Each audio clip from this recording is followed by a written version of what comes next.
Buenas tardes, licenciada. Buenas tardes, bienvenidos. Buenas tardes, licenciada. Hola, licenciada, buenas tardes. Muy buenas tardes, tardes. licenciada. Buenas tardes. Buenas tardes a todos, bienvenidos a todos.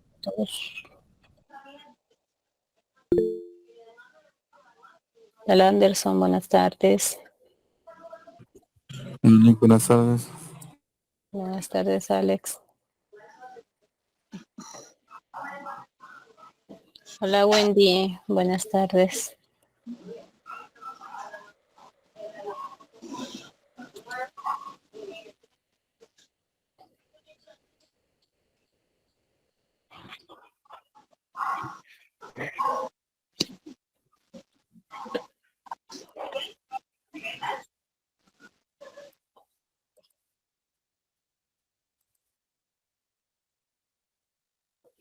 Hola Dulce.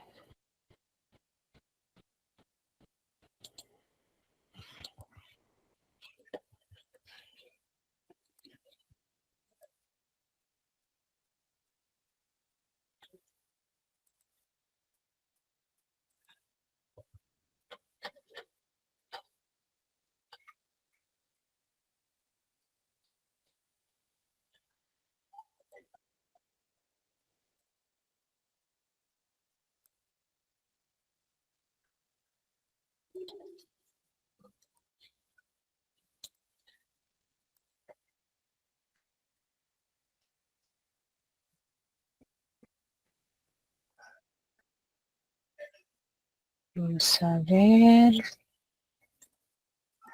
dónde nos quedamos el día martes, jóvenes. Nos quedamos aquí. Nos tocaría el gobierno de Juan José Arevalo. Ya íbamos por el gobierno de Juan José Arevalo. Bueno, este gobierno, pues, es el gobierno de muchas transformaciones del país en diversos sentidos, en muchos sentidos, ¿ya? Y son transformaciones profundas, donde se legisla sobre lo que no se había legislado en el país, ¿ya? Entonces, por eso es de que se considera este periodo como un periodo muy distinto a lo que se conocía desde toda la época colonial, ¿no? Y luego con eh, los liberales, toda la cuestión independentista, ¿no? Lo que hemos venido viendo. Y cuando se instalaron, pues ya los liberales en 1871, y que en teoría, pues ellos pregonaban de que habían fomentado el desarrollo del país, pero sobre una base semiservil, totalmente. ¿Ya? Entonces Guatemala había entrado al capitalismo por medio de la vía Juncker, y que la vía Juncker es la vía de como agarrotazo limpio, por así decirlo, ¿no? Porque es violenta.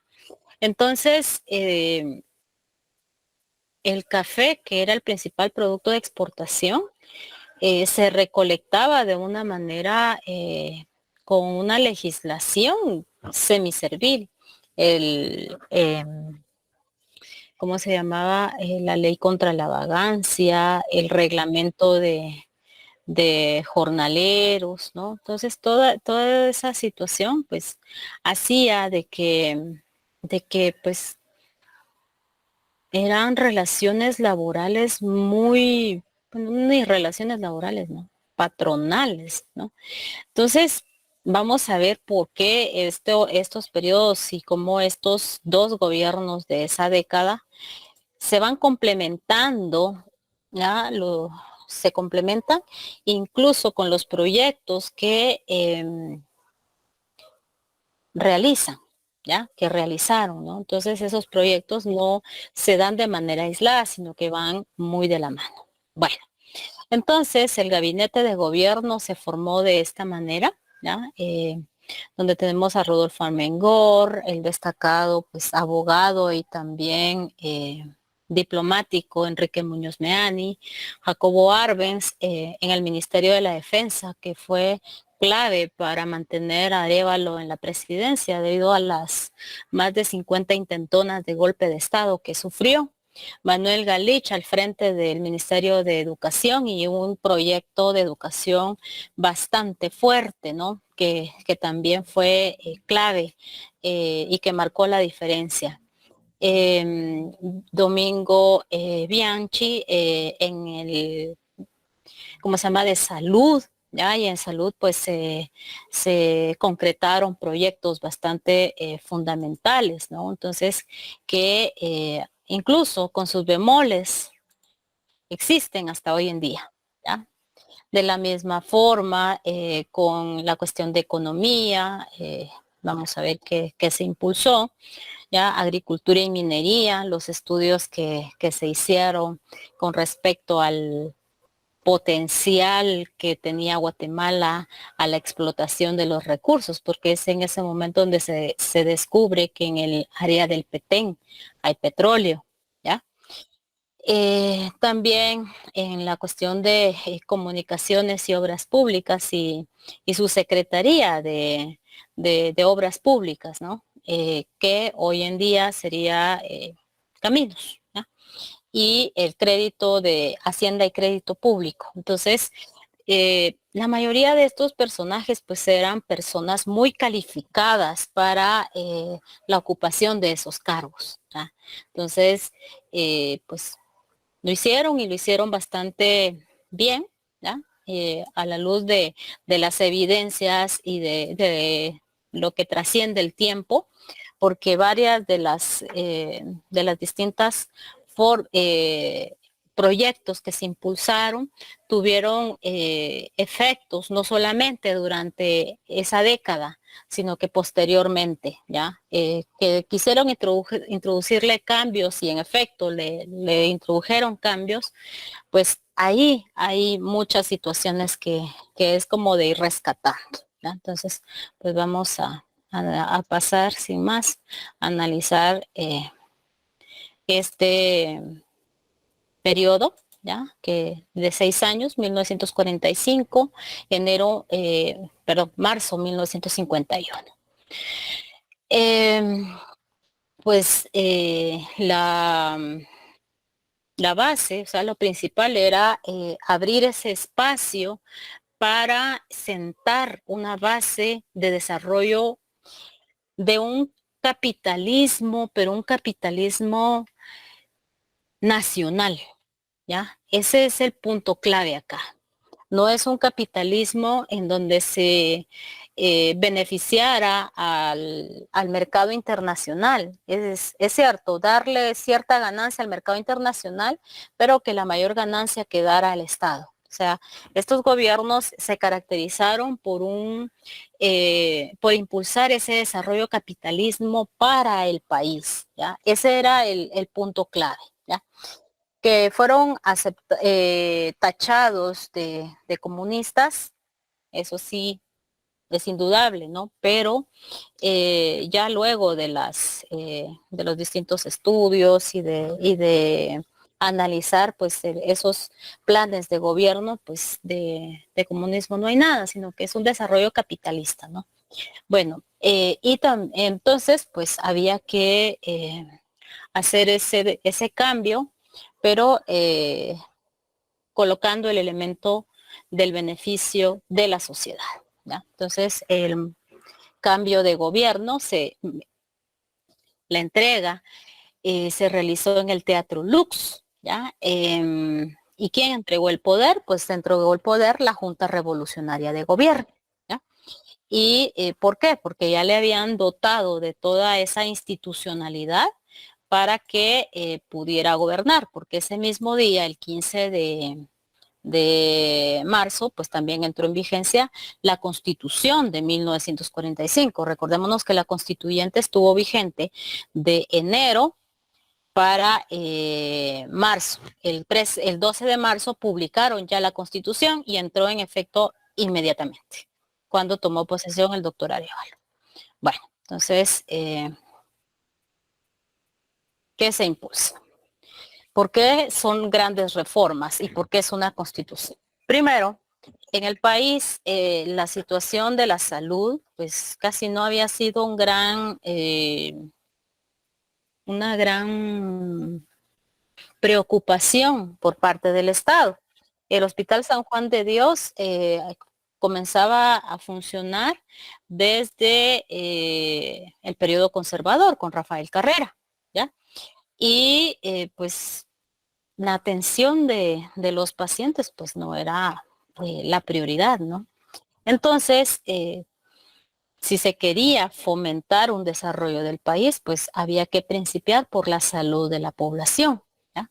Entonces, la institución, el ICS, como está en la actualidad, pues el ICS es un logro de la Revolución del 44.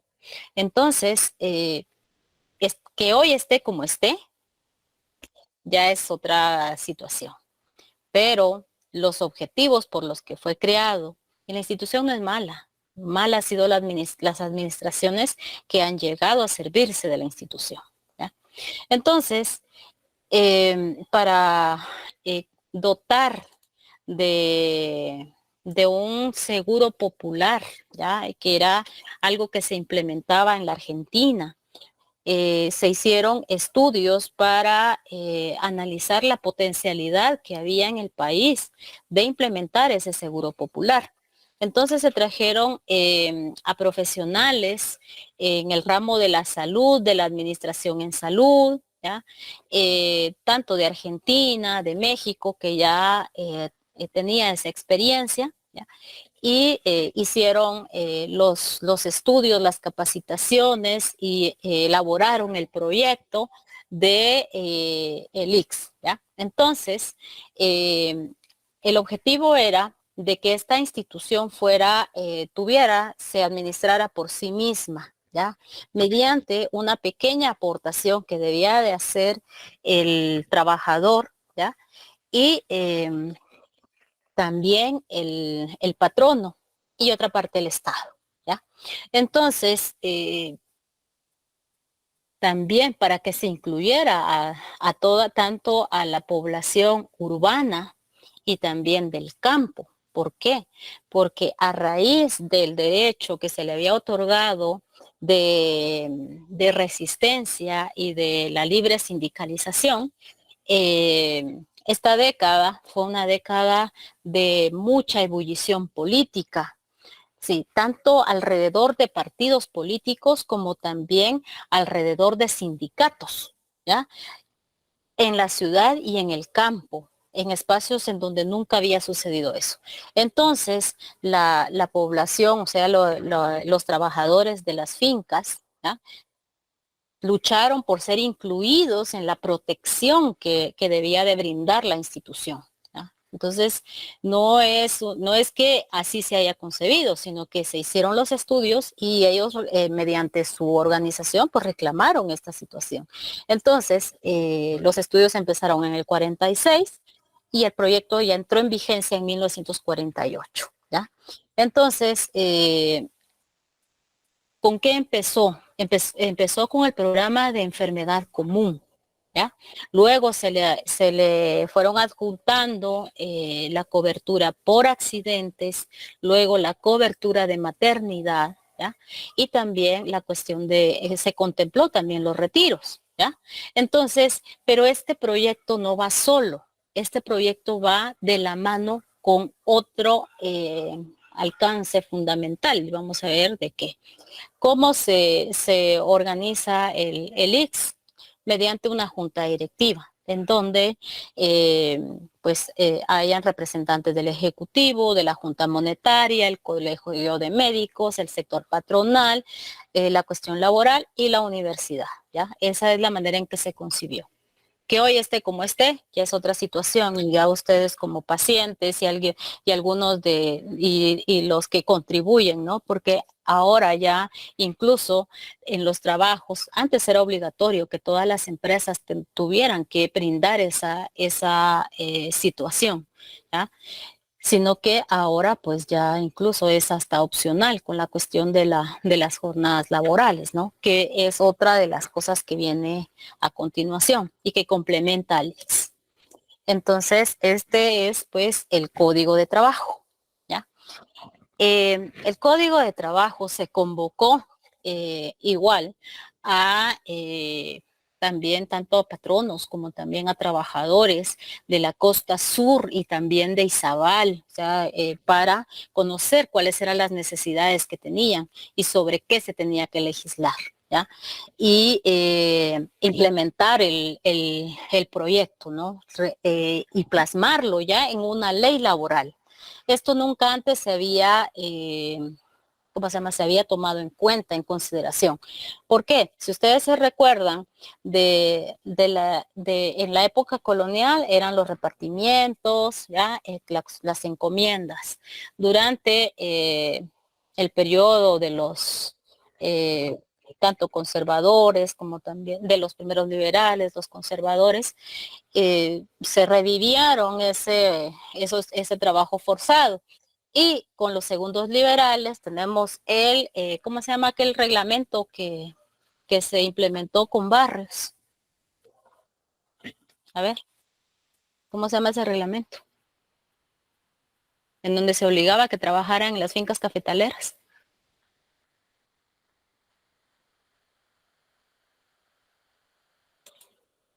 Hay 52 en la clase y tienen 0 si no contestan. A ver.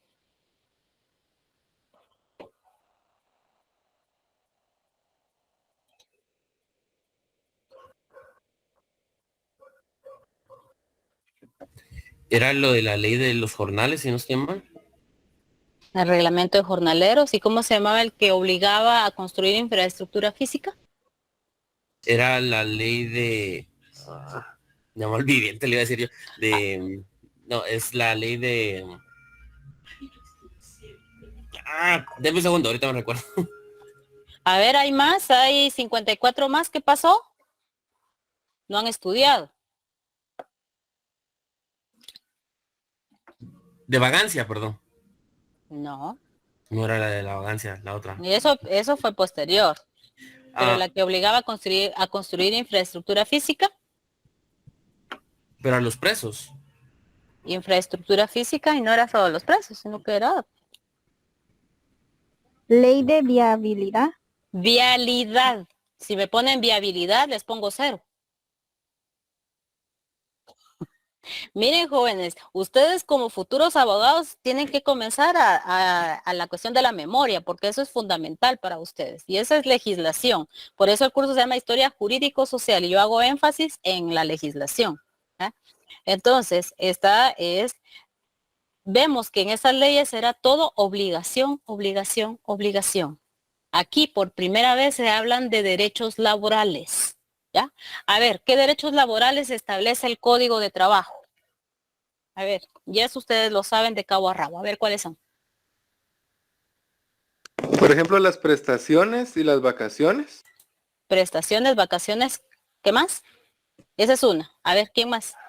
Vamos, vamos, vamos, vamos, vamos. Y es pecado mortal si no lo saben. Los horarios laborales. La jornada laboral. ¿De cuántas horas se establece? 8. 8 horas en este momento. 8 horas. ¿Cuántas horas a la semana? 72 a la semana. 44 horas semanales. 44. ¿Tienen derecho o no a descansar un día a la semana? 44 con un día de descanso a la semana. Y si se pasa de la jornada de trabajo, ¿qué pasa? El pago de horas Pago de extras horas que extras. equivale a 1.5 horas. Eso no existía y eso fue producto de luchas de esa gente en el 44. Eso nunca había pasado.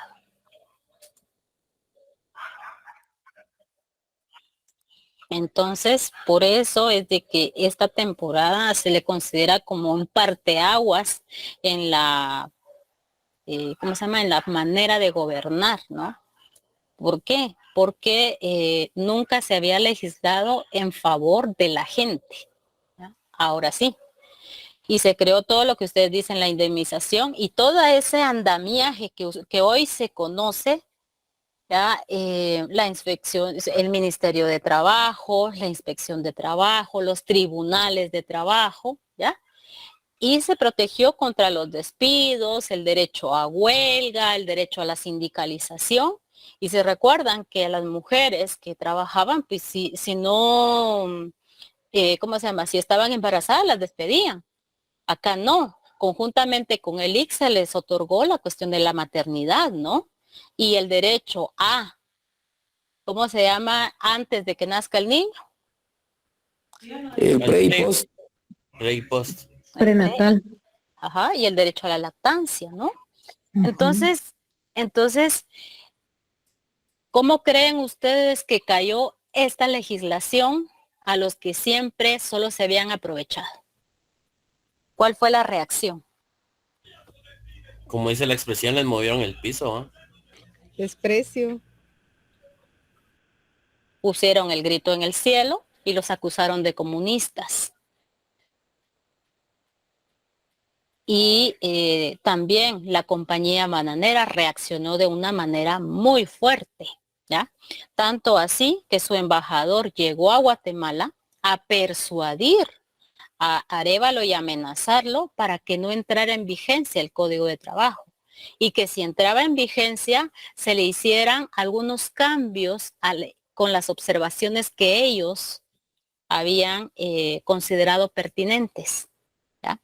Y entonces pues Arévalo responde de que no va a pasar eso. Lo invitaron a distintos cócteles, pero se mantuvo firme y esto, con esta coacción que le estaban haciendo, pues hizo la denuncia y lo declaró no grato y lo expulsa del país, a John Patterson, ¿ya? Entonces, cuando cae el gobierno de Arbenz, pues se le introdujeron cambios al Código de Trabajo, porque sería bonito que alguno de ustedes, tal vez cuando se gradúe, haga una comparación o un trabajo de investigación sobre el Código de Trabajo que se aprobó en el año 47, ¿ya?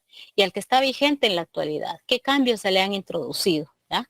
Porque ahora la jornada laboral pues ya se hizo bastante laxa. Si ustedes se dan cuenta, la legislación laboral en Guatemala es una de las más pobres que hay, ¿ya? Entonces, o un estudio de las constituciones sería muy bueno. Un estudio comparativo de la Constitución de 1879, la de el 45 y la Constitución del 85, puede ser. ¿Qué más hay, jóvenes? Ustedes tienen que ser creativos, ¿no?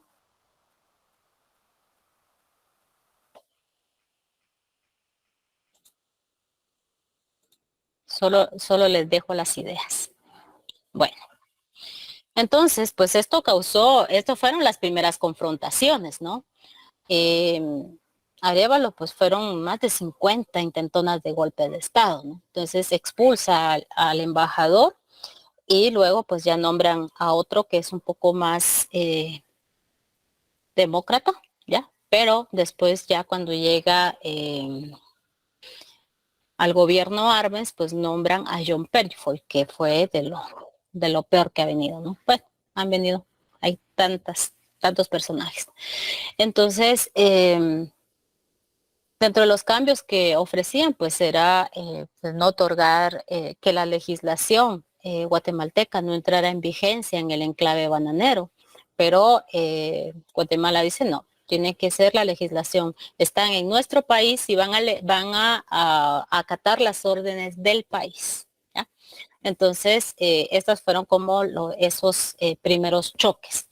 Incluso Arévalo marcaba su distancia del socialismo, marcaba su distancia del comunismo. Él era totalmente anticomunista, pero ¿cómo se llama? El tipo de gobierno es un tipo de gobierno en pro de la sociedad. Otra de las cosas que iba muy de la mano para fomentar el desarrollo capitalista, pues era la segunda reforma monetaria, en donde se creó el Banco Yasi, el Banco de Guatemala, con su ley orgánica y la potestad de ser la única entidad en emitir la moneda y de ver toda la situación de la economía del país, ¿no? La cuestión de capitalizar al país. Entonces, pues esto se estaba contemplado ya en la Constitución del 45 y por lo tanto, pues había que echarlo a andar. Y de esta manera, pues ya buscar y crear las otras instituciones que iban a servir para fomentar ese capitalismo. ¿Y de qué manera? Pues bueno, se creó en 1948 el Instituto de Fomento de la Producción Agrícola, ¿ya? Porque uno de los puntos fundamentales que había que tomar en cuenta es de que el país es un país netamente agrícola, pero había que los liberales habían priorizado la producción del café.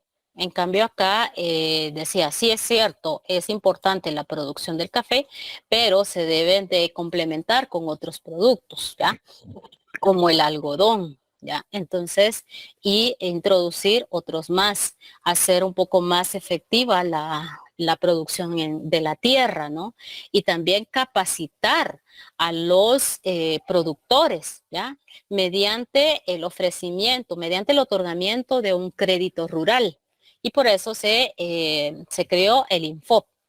Además, y de esta manera, pues se estaba creando la base para el mercado interno, o sea, no apostarle solo al café como exportación, sino que fortalecer el mercado local, ¿ya? Ese era uno de los puntos claves. Además, Guatemala es muy susceptible a tormentas, a cuestiones como terremotos, ¿ya? Y por lo tanto se causa mucha escasez. Además, hay territorios de Guatemala, y lo vemos, ¿no? Que son bastante áridos, ¿ya? Entonces, por lo tanto, el Estado debía de preocuparse por mantener no solo el mercado interno, sino mantener el abastecimiento de la alimentación de la población. Y por eso se introdujeron el Infop, se dio a la tarea de construir estos silos, ¿ya? ¿Para qué sirve un silo, jóvenes? Para almacenar semillas. Almacenar granos básicos. Granos, no solo semillas, granos en general. Entonces se crearon silos, se construyeron silos a nivel nacional. Hay en Quetzaltenango todavía, hay en Jutiapa, en Izabal creo que hay uno, y el silo central, que fue el que trabajé en investigador. Entonces, estos silos era para guardar frijol, arroz, trigo, maíz, ¿ya? Que eran los principales productos, porque en la actualidad la producción de trigo en Guatemala es casi nula, ¿ya? En Chimaltenango era un lugar por excelencia de producción de trigo, también Totonicapán, un área, San Marcos, ¿ya? Pero todo esto pues lo mataron prácticamente para depender del extranjero. Y en la actualidad, hoy estamos viendo de que sin el campo Guatemala, la capital no sobrevive, ¿ya? Entonces, estos silos era para comprarle la producción a los productores, tener en almacenaje por si había alguna emergencia, ¿ya? Y pues distribuirlo, ¿no? Entonces, era una manera de generar ese mercado interno, ¿ya? Y esto se complementa mucho más ya con la revolución del 44, ¿ya? Entonces, pues, esto no se había realizado, ¿no? Otra de los puntos. Y pues bueno, el silo central. A ver, ¿alguien dónde conoció esto? Ese está por la Atanasio, ¿verdad? No. Sí, O por ahí cerca, ¿no? Estaba. Lo tiraron. Ese fue el que En el demolieron, ¿verdad? En el 2015 hicieron una implosión. Y cuando cae la revolución, el Infop no desapareció, sino que le fueron quitando atribuciones y atribuciones. Y en 1972, con Arana, crearon Indeca. Y el Infop ya no administró el silo central, o sea, los silos, sino que fue Indeca. INDECA es el instituto, si lo pueden buscar por favor, es el instituto de, ¿cómo es? Instituto Nacional de, no es de producción, sino que es de venta. A ver, ¿lo encontraron ya? Que hoy solo existe en papel, ya no existe como tal. Es el Instituto Nacional de Comercialización De Agrícola. comercialización. Y veamos, el INFOP era de producción y también comercialización. Entonces, ahí, en este país, no hay preocupación por la seguridad alimentaria de la población. No hay preocupación de parte del Estado. Entonces, si vemos, INDECA todavía comercializaba. Aquí era la producción. Y entonces el silo pues lo destruyeron en el 2015. Estos terrenos los administraba el Estado, ¿ya? INDECA pasó casi a desmantelarla con Álvaro Arzú, y hoy existe solo en papel, y lo único que hacen es recibir donaciones. Le cambiaron atribuciones, es recibir donaciones, y esas donaciones pues ya ustedes ya saben a manos de quién va.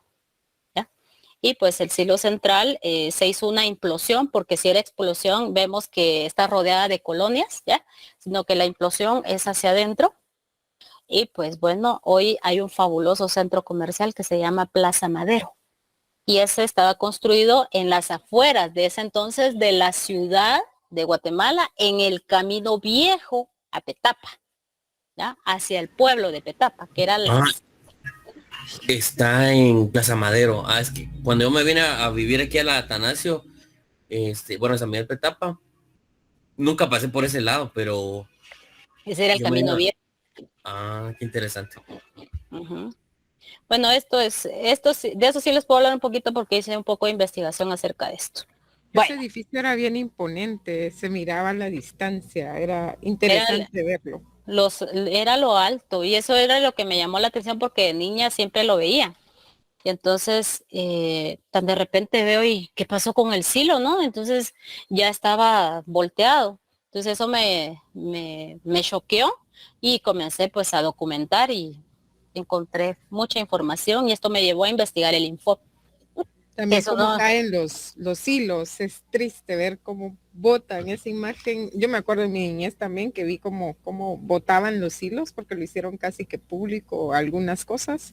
Uh-huh. Pero era muy bonito ese edificio. Yo pasé por ahí un par de veces en mi niñez y se miraba enorme, ¿verdad? Uno miraba aquel gran edificio y esos hilos. Sí, y esos hilos trajeron a expertos de Suiza para elaborarlos.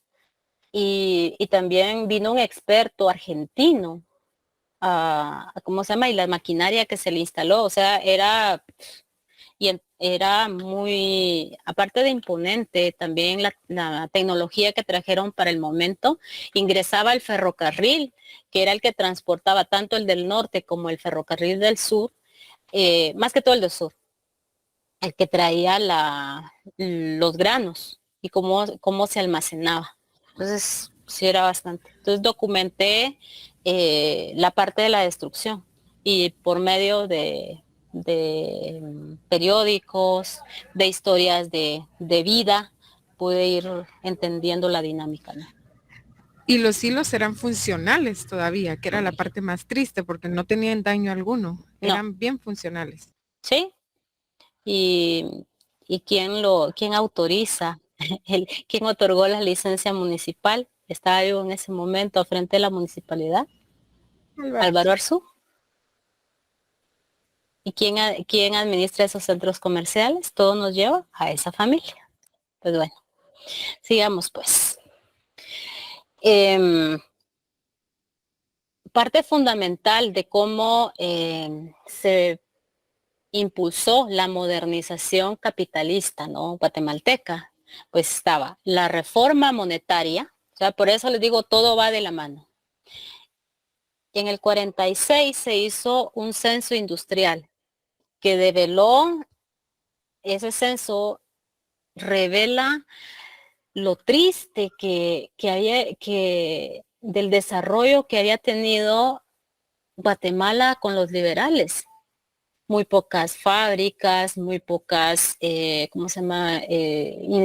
Aparte de más que todo organizaciones gremiales, pequeños talleres y también en el campo, ¿no? Las relaciones laborales. Entonces, para poder ser competitivo, pues había que otorgar esos, ¿cómo se llama? Esos derechos laborales. Entonces era importante. Por medio, luego, o sea, por eso los proyectos no nacieron de la nada, sino que nacieron de estudios previos, ¿no?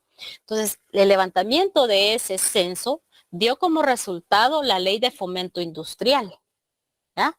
Y esa ley de fomento industrial tuvo dentro de sus, ¿cómo se llama? Sus atribuciones, pues crear la institución del Infop.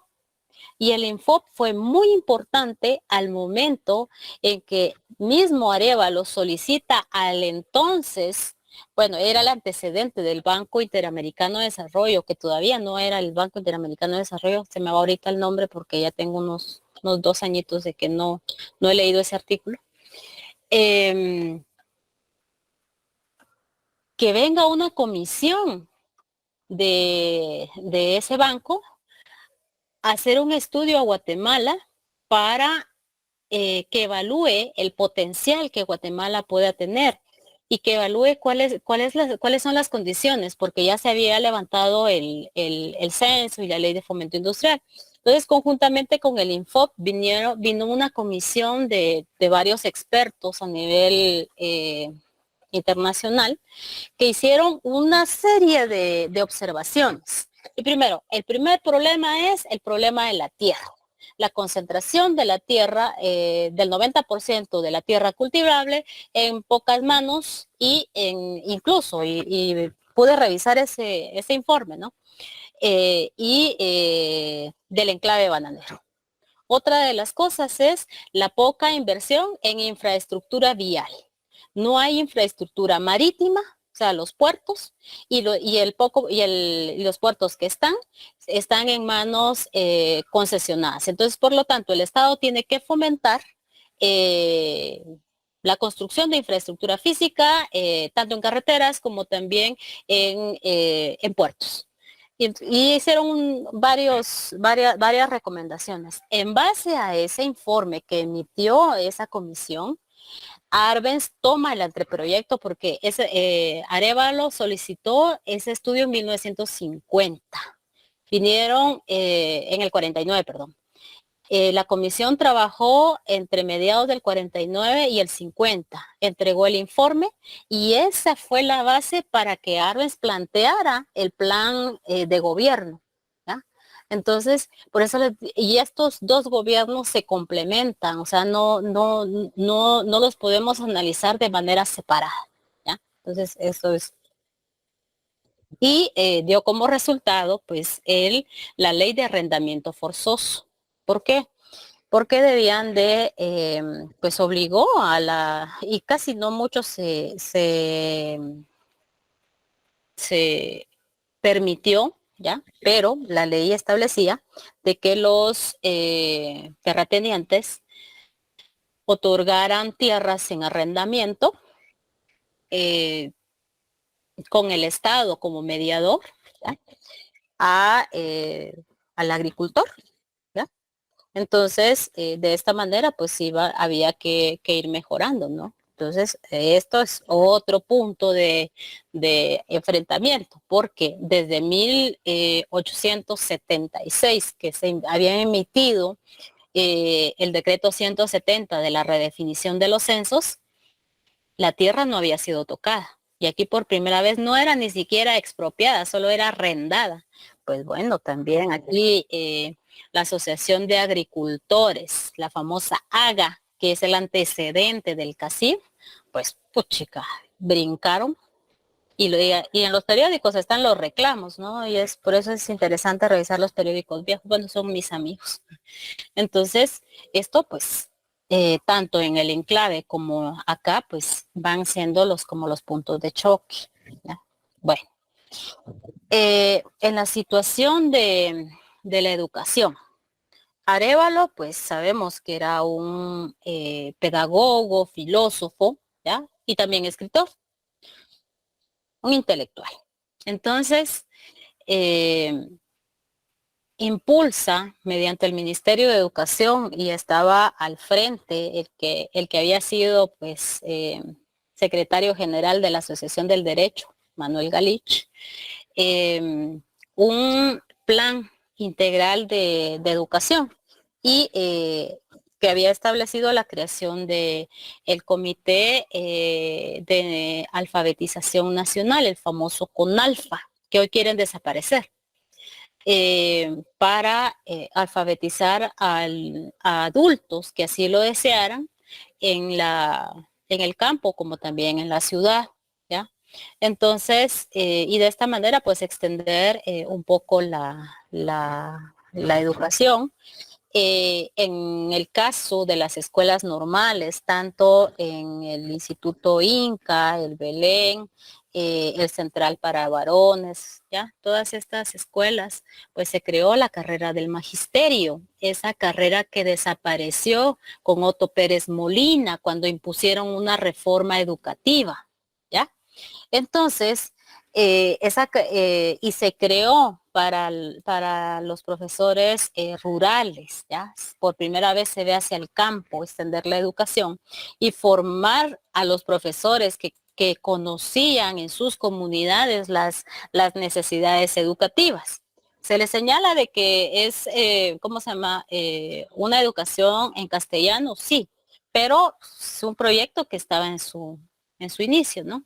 Entonces, para eso se creó la Escuela Normal de la Alameda en Chimaltenango, ¿ya?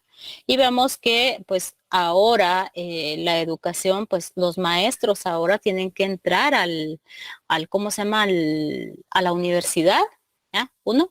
Y otra es de que casi la carrera de magisterio como tal está eliminada, ¿no? Porque solo hay un bachillerato y lo que existe son profesorados, ¿no? Entonces, todo esto, pues, como ha ido la educación, como en lugar de ir avanzando, va como en detrimento, ¿no? En la actualidad.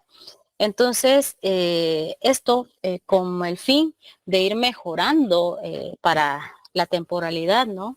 Entre el 44 y 54, la educación, ¿no? Como uno de los puntos claves para la transformación del país. Y no se puede dar esto si tampoco no se preocupa desde el Estado con la impresión de libros y libros a bajo costo. Hay una colección que sacó la editorial del Ministerio de Educación, que era la José Pineda Ibarra, que la implementa Bartolomé Costamic, ¿ya? Que era un exiliado español.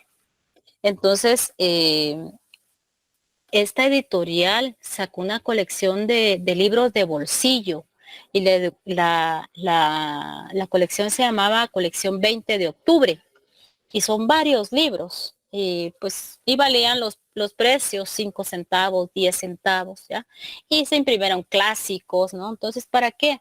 Para que la gente pudiera leer, ¿no? Entonces, pues aquí hubo un gran avance, la creación de las escuelas tipo federación como una cuestión integral, donde se daba educación agropecuaria, una educación cultural, ¿ya? Y como un espacio grande, ¿no?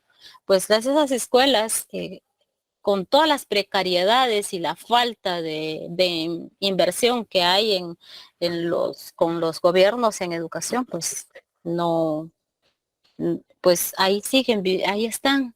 Algunas en malas condiciones, la mayoría, ¿no? Están cayendo a pedazos esas escuelas.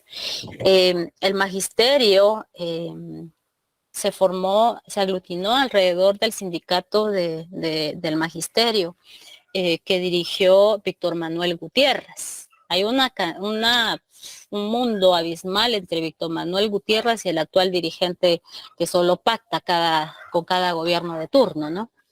Entonces, al magisterio pues se estableció la ley del escalafón, ¿ya? Para asegurar pues ¿cómo se llama? Progreso, ¿no? De los maestros.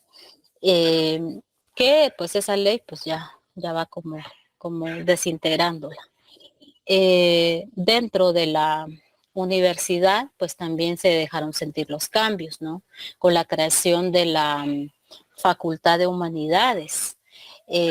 ¿Por qué era importante? Para formar tanto antropólogos, también para formar filósofos, historiadores, ¿no? Y pedagogos. Entonces, para inyectar humanismo en la sociedad y en la formación de los futuros profesionales, ¿no?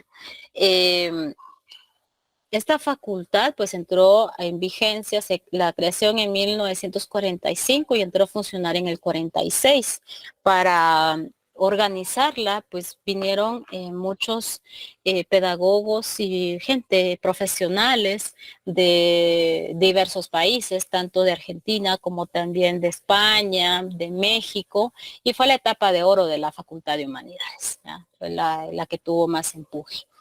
Para complementar la cuestión agrícola y impulsar ese desarrollo de la agronomía en el país y ¿cómo se llama? Formar los profesionales, ¿no? Pero que también ingresaran los hijos de estos trabajadores, ¿no? A la universidad, pues se creó la Facultad de Agronomía, y que fue clave al momento en que se comenzó a implementar ya la ley de reforma agraria. Entonces, esto fue fundamental y para los estudios agronómicos en el país, ¿no? Entonces, y que todavía está muy vigente, ¿no? Dentro del país. En el caso de la cultura, es un desarrollo bastante fuerte para el ser humano, ¿no? En toda su potencialidad. Y se crearon algunas instituciones y se fortalecieron las que ya existían, ¿ya? Entonces, las que no existían y se crearon, pues se trajeron profesionales de diversos países. Habían, por ejemplo, la Universidad Popular, ¿ya? También la Academia de Arte Dramático, el Ballet Guatemala, ahí venían bailarines, instructores franceses, españoles, ¿ya? A formar todo un semillero de artistas en la cuestión del ballet, la Orquesta Sinfónica Nacional, también ¿cómo se llama? La construcción del edificio del entonces Archivo de la Nación, ¿ya? Y que albergó también la colección de lo que fue, de lo que hoy es la Hemeroteca Nacional, ¿no? Entonces, muchos de esos proyectos que se comenzaron a construir, pues ya los inauguraron los gobiernos contrarrevolucionarios. Además, en la cuestión de educación para los artistas, les fueron otorgadas becas, ¿ya? Para que se fueran a especializar al extranjero y regresaran a producir a Guatemala. Y una de esas becas la obtuvo una pintora que fue una de las alumnas adelantadas de Diego Rivera, Rina Lazo, ¿ya? Del gran muralista mexicano, ¿ya? Y también dentro de la Escuela de Artes Plásticas, pues la formación de todo un semillero de artistas, tanto en el grabado, en la pintura, en la escultura, ¿ya? Entonces vemos que no es solamente al humano, pues no es solo automatizarlo, ¿no? Sino un potencial en una formación muy fuerte, ¿no? Entonces, hay también la construcción el inicio de la construcción del edificio ¿cómo se llama? Del Conservatorio Nacional, ¿ya? Entonces, pues, para dotarle a los músicos de una instalación que fuera decente, ¿no? Entonces, pues, también. pues bueno, la editorial esta de José Pineda Ibarra. La última nacional que hubo era la Cenaltex. Y después, pues ahora la editorial pues nacional es la tipografía, ¿no? Pero no depende del Ministerio de Educación, sino que depende del Ministerio de Gobernación. Eso nos dice mucho. Para el deporte también.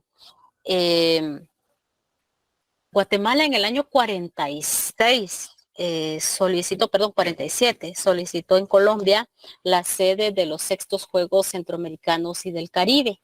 Entonces, se ganó fue aceptada la propuesta y esto significó de que había que construir una ciudad de los deportes o ciudad olímpica, como se le conoce, ¿no? Entonces, se comenzó a construir inmediatamente en ¿cómo se llama? En el barranco de la Burriquita, como se le conocía. ¿Ya? Entonces fue transformado y se construyó el Estadio Revolución, ¿ya? Que es el nombre original del estadio. ¿Ya? ¿Cómo se llama el estadio ahora? A ver, el Estadio Nacional. Doroteo Guamuch. Pero ¿cómo se llamaba antes de llamarle Doroteo? Mateo Flores. Mateo Flores. Ahora les cuento una historia, como a mí me gusta hablar con gente muy adulta. ¿Ya? Al que considero mi maestro se llama Carlos Navarrete. Y él me cuenta que cuando cae el gobierno revolucionario y ¿cómo se llama? Hubo una discusión entre los golpistas y querían quitarle el nombre de revolución a todo lo que tuviera revolución, querían como borrar de la memoria esto. Entonces, pues dijeron, pues hay que cambiarle el nombre al estadio porque se llama Revolución. En ese año, en el 55, Doroteo había ganado la maratón de Boston, ya que era la más importante. Entonces dijeron, pues bueno, ¿qué nombre le ponemos? Pongámosle el nombre de ese que ganó la maratón de Boston. Eso fue lo que dijeron. Sí, pero lo tenemos que ladinizar, porque no puede tener un nombre indígena. Totalmente racista, ¿no? Entonces, le pusieron Mateo Flores, ¿ya? ¿Hace cuántos años fue el cambio? Hace como 5 años, ¿no? 5 o 6 años que por fin reconocieron de que debían de colocarle el nombre que Doroteo tenía en su cédula, ¿ya? Entonces, por eso ya le pusieron pues ya Doroteo Guamuch Flores, ¿no? Entonces, pues bueno, se construyó pues el estadio, la piscina, ya luego ¿cómo se llama? El Palacio de los Deportes, y esto con el objetivo ¿cómo se llama? De ese deporte federado, no solamente ¿cómo se llama? En el fútbol, ¿no? Sino que también ya vemos que después gana Doroteo la maratón de Boston, gana también el garífuna Teodoro Palacios Flores también en los Juegos Centroamericanos y del Caribe. O sea, vemos de que los resultados no se vieron precisamente en el momento, sino que pues ya fue a largo plazo. Arnulfo. Fíjese que como dato curioso, dijo aquel, mi mamá un día nos estaba contando que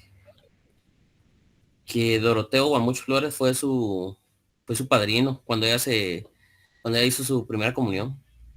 Era amigo de sus papás. O era amigo, era conocido, algo así. ¿Sí? Él era de Misco, ¿verdad? Exacto. Mi abuela era dueña de unos terrenos que abarcaban desde Lomas de San Jacinto hasta la Ceiba, creo, algo así.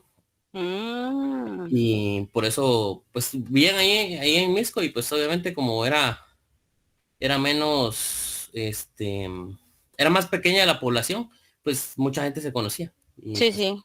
Sí, la ciudad era muy pequeña.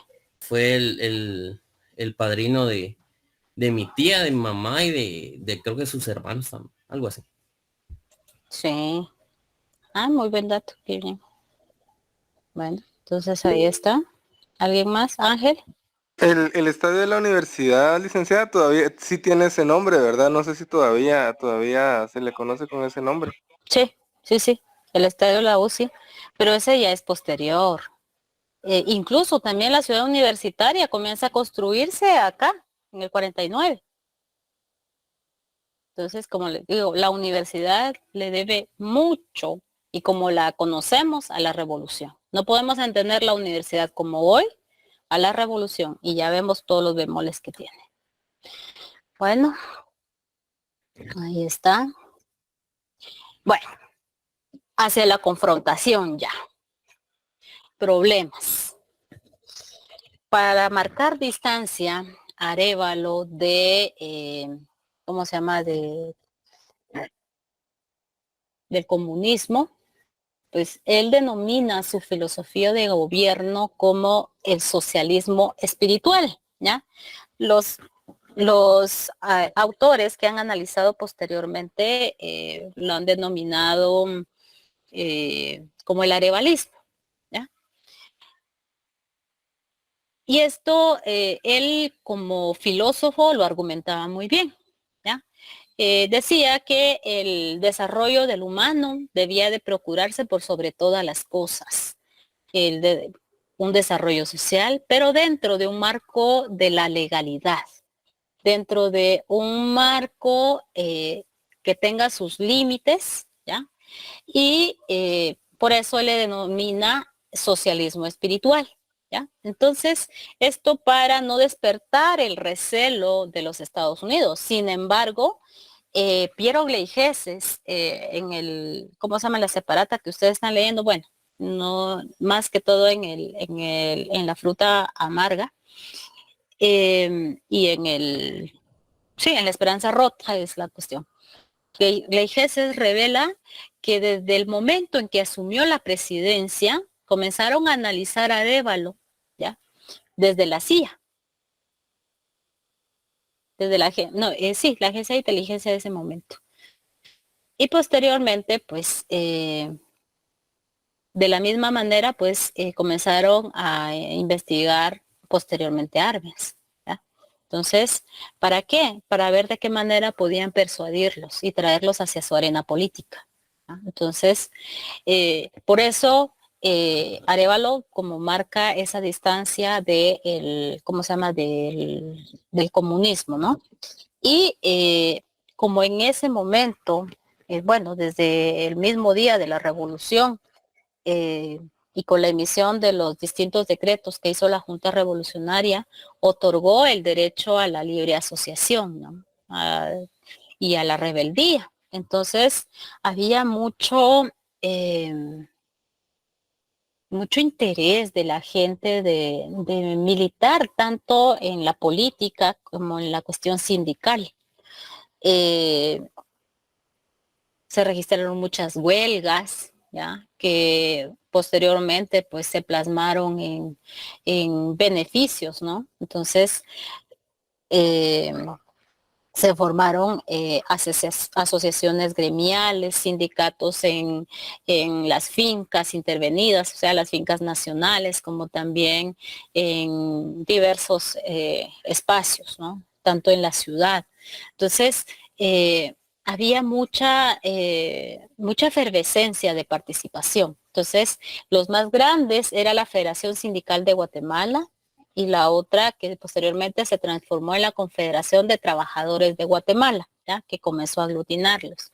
Luego, también en el 49, de manera clandestina, ¿ya? Porque el comunismo, el Partido Comunista de Guatemala, pues celebró su primer congreso, ¿ya? Se rearticularon después de 1922, que se había formado la primera etapa del Partido Comunista, encabezada por Silverio Ortiz, si ustedes se recuerdan. ¿Ya? En cambio acá, pues también fue de manera clandestina, ¿no? Porque Arévalo sí fue bastante radical en colocar su distancia, ¿no? Y en prohibir la asociación del Partido Comunista, ¿no? ¿Por qué es esto? porque en el mundo, a partir del año 48, explota el otro conflicto, el conflicto que se denominó la Guerra Fría. ¿Ya? El paradigma socialista encabezado por la Unión Soviética, la URSS, y el capitalismo encabezado por Estados Unidos y Guatemala en ese radio de acción, ¿no? Entonces, pues respeta, ¿cómo se llama? Despertaba mucho recelo en Estados Unidos, ¿no? Entonces, y Arévalo no le afecta tanto. Aún así, más de 50 intentonas del golpe de Estado, y quien lo sostuvo casi en el poder fue Arbenz, ¿no? Como ministro de la Defensa. Y el otro que lo sustituyó fue Carlos Paz Tejada, otro también muy comprometido, militar muy comprometido con la revolución, ¿no? Entonces es como de ir haciendo esos análisis, ¿no? Entonces el Partido Guatemalteco del Trabajo, o sea, el partido, el sinónimo, le cambiaron el nombre al Partido Guatemalteco del Trabajo, que su vida pública fue del 52 al 54, ¿ya? 2 años nada más, y eran pequeños, ya era un grupo muy pequeño. José Manuel Fortuny, uno de sus fundadores, don Alfredo Guerra Borges, un gran economista, ¿ya? Entonces, pues era un pequeño, no tenían mayor trascendencia, pero sí, solo decir comunismo, pues ya despertaba muchos resquemores, ¿no? Y pues después del 54, pues pasó a la clandestinidad. Varios de sus integrantes fueron desaparecidos durante el conflicto armado interno hasta su desaparición ya formal en 1996. Nunca pudo competir para la presidencia porque nunca se le fue permitido. ¿Ya? Bueno. Pues bueno, ya hemos hablado de la confrontación. En el año 49 ya se vislumbraba, bueno, desde el 48 ya se había comenzado a discutir sobre quién iba a sustituir a Arévalo, o sea, quién iba a ser el candidato a la presidencia de la revolución, ¿no? Y se manejaban diversos nombres, desde Galich también, pero los más fuertes eran Arbenz y Francisco Javier Arana. Entonces, Arana fue persuadido por diversos grupos, ¿no? Que siempre hay las contradicciones dentro de los partidos políticos, de los partidos que habían apoyado a Arévalo. Y entonces, y también un ala de la Asociación de Agricultores y de intereses, muy de intereses del enclave bananero. Entonces, tanto fue así de que Arana amenaza al presidente para que de una vez en el año 49 decidiera obligado, presentara su postura para que él fuera el candidato a la presidencia, ¿ya? Y Arana tenía mucha influencia dentro de tanto de las Fuerzas Armadas como también pues de estos grupos que lo apoyaban. Y entonces Arana pues casi era una intentona de golpe de Estado, la más fuerte, ¿no? Entonces lo amenaza. Arévalo envía a un grupo, sale del palacio y se dirige hacia Matitlán, en donde se guardaban unas armas que se habían utilizado en el año 48 en República Dominicana, ¿no? Y entonces envía a un grupo de soldados a apresarlo. En la refriega pues sale muerto. Es un episodio que hasta el momento no ha sido totalmente esclarecido, ¿no? De qué fue lo que exactamente pasó. Pero en el Puente de la Gloria hubo un enfrentamiento, y en ese enfrentamiento pues salió muerto Francisco Javier Arana. Y esto marcó un levantamiento en donde el papel de armas fue clave, como también el papel de los civiles, ¿ya? Para defender la revolución. Y fue el intento de golpe de Estado más fuerte que enfrentó Arévalo, ¿ya? Bueno, esto marcó pues un gran divisionismo, ¿ya? Al final, pues, la emergencia fue, ¿cómo se llama?, controlada y Arévalo pudo terminar su periodo presidencial y en efecto el candidato a la presidencia fue Jacobo Armas, ¿ya? Entonces, pero eso lo vamos a ver en la próxima clase. ¿Alguna duda? ¿Alguna pregunta?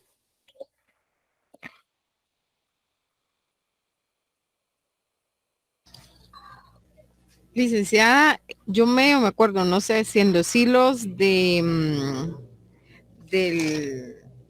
del Infop, ahí le vendían semillas todavía nativas, criollas, a todos para que pudieran reproducirlas, cosa que ahora no se puede hacer ni con las delicta. Sí. No pueden, ahora tienen que comprar semillas modificadas, pero en esa época podían comprarlas, podían sembrarlas, eran resistentes, eran nativas, y podían comerlas, de igual manera podían sembrarlas. No causaban los daños que causan en la actualidad a la salud.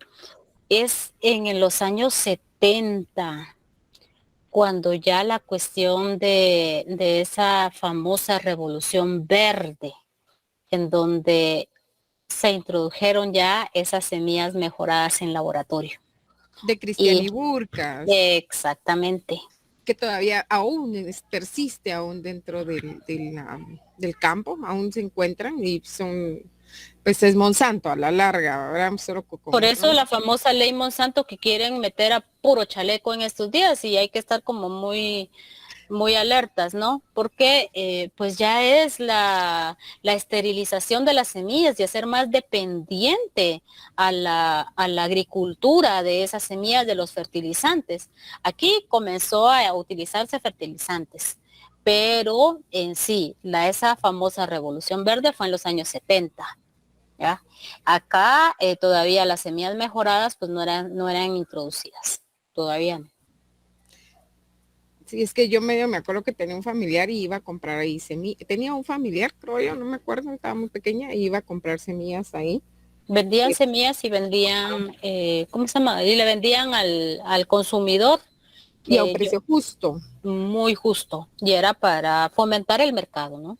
Y eso es que nosotros lo conocimos ya como INDECA. Y en este momento, pues la situación era totalmente distinta. Sí, porque incluso en los desastres que habían, lo que hacían era que vaciaban todos los hilos, daban granos a cada agricultor y para que pudiera pues solventar su problema económico en cuanto a alimentación o semillas, en tal caso. A ver, permítame. Vamos a ver.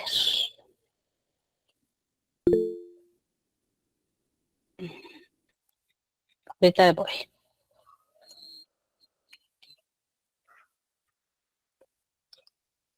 Que publiqué hace tiempo ¿cómo se llama?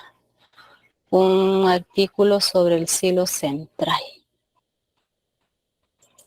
Vamos a ver. Es que este es un proyecto que he ido trabajando porque me gusta y porque quiero. Y lo he ido trabajando poco a poco, que es sobre el plan de gobierno, sobre el silo central. Yo para compartirles el enlace para quienes lo quieran leer. ¿Quién había levantado la mano o escrito algo?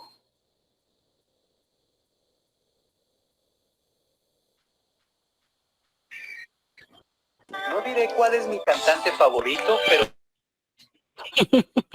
¿Cuál es su cantante favorito?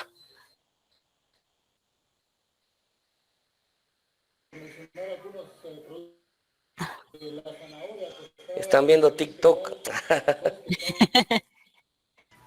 Licenciada, yo no soy el de TikTok, pero quería hacerle una pregunta, tal vez no un tema que ha tratado usted en la clase, pero retomando cuando veíamos todos los temas que vienen aquí en la clase, en el curso, llegamos a la conclusión de que a veces la historia se repite, ¿verdad?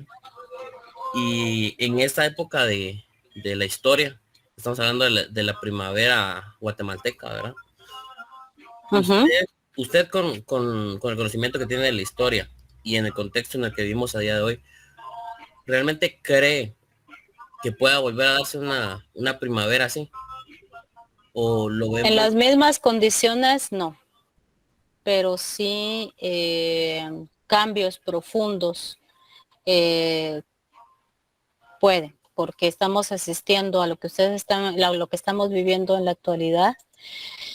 Hay una rearticulación luego de el conflicto armado interno que nunca se había visto en lo que va del 2015 para acá. Bueno, yo me atrevería un poco más, ¿ya? Porque sí, el conflicto armado interno causó mucho daño en el tejido social guatemalteco. Y hoy, ¿cómo se llama? Incluso hasta el liderazgo, ¿no? Es totalmente distinto. Entonces, sí son cambios fundamentales que se van a realizar, que se están, o sea cual fuera el resultado, el movimiento social ha cambiado, y ha cambiado mucho. Y es, ¿cómo se llama? Eso es innegable. Si quieren, miren, hoy vamos a tener una discusión, bueno, no una discusión, una cuestión de coyuntura, ¿ya? Estoy buscando acá una pequeña conferencia sobre análisis de coyuntura, y les voy a colocar acá donde va a ser. Es que pertenezco a un colectivo que se llama Historia GT.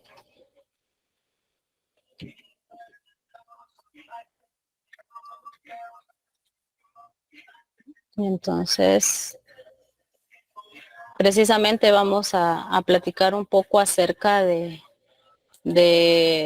cómo se vivió los momentos del 44 y de hoy, el 50, del 44 y 50 y la actualidad, ¿no? Entonces, pues, para que si ustedes quieren participar, solo estoy buscando acá la página que se me fue.